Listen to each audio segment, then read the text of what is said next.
Chess friends, I hope you're doing well. Today, I played against chess.com with the maximum chess engine, level 25, with a rating of 3200. I opted for the Queen's Gambit because, on my other channel, I demonstrated the traps and tricks of the Queen's Gambit and I sacrificed my queen against the engine, which 90% of people don't know. So, let's get started without wasting any time. I began the game with d4, chess.com responded with d5, and by the way, we have c4 on the board.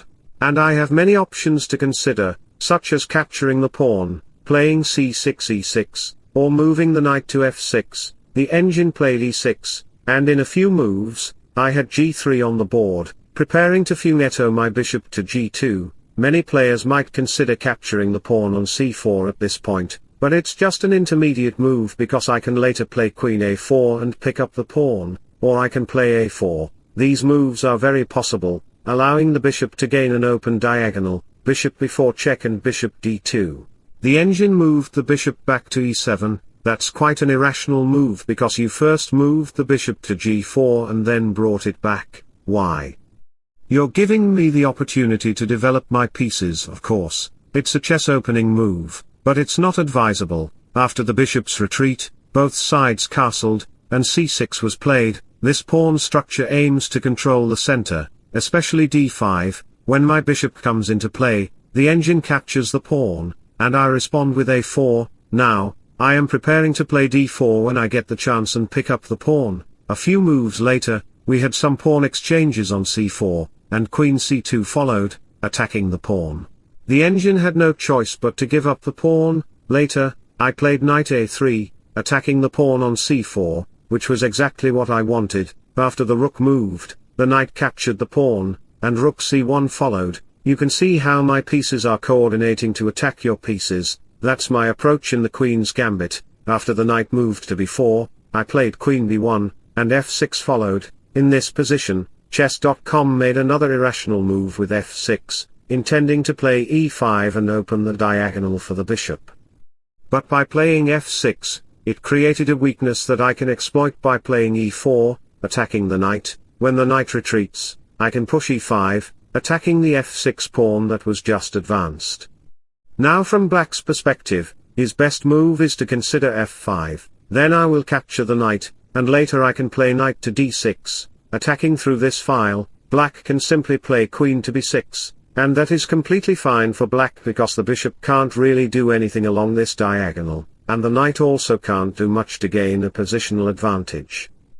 So, going back to the position, instead of playing f5, chess.com blundered and made a big mistake by playing bishop to b7, that gave me the opportunity to capture the knight, and after the recapture, knight to a5 happened on the board, attacking the bishop and queen simultaneously. After the queen moved, the capture and recapture happened, and rook to d1 followed to attack the knight again. Now, let's look at this position. The knight can move like an octopus, controlling many squares and attacking with great force. Even if black plays knight to d5, it doesn't matter because after a pawn capture and recapture, I can play a significant move that will advance my positional advantage, knight to g5. Now let's see what happens if I capture the pawn on f6. A few moves ago, black might have played a standard move like queen to c8. If that happens, knight to g5 will follow, with the idea of attacking both the pawn and the rook simultaneously.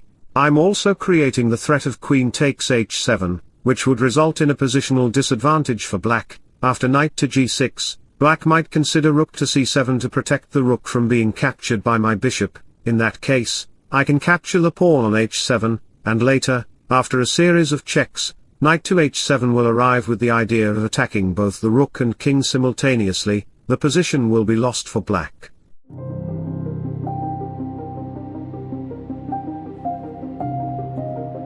So, let me share an amazing quote in sudden with you.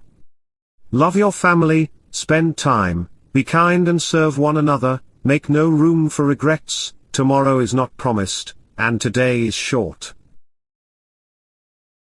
So, going back to the position, we see that black didn't consider playing queen to c8, instead, he played knight to d5, as I mentioned earlier, and I captured the pawn on f6. After he recaptured, I played knight to g5, attacking the pawn on h7 again, and at the same time, my bishop is attacking black's knight on d5, playing rook to h6 to protect the pawn. It is a terrible choice because I can capture the piece on e6, after the rook moves to protect the knight from being captured by the bishop.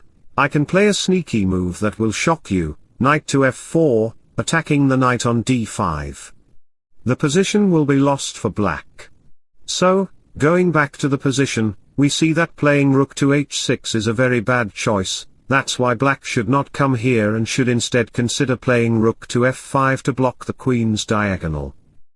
At this point, I played my 4000 rated, brilliant move that only a chess god could conceive, and, of course, there is only one chess god, and that is me. Think carefully about the brilliant move I considered in this position.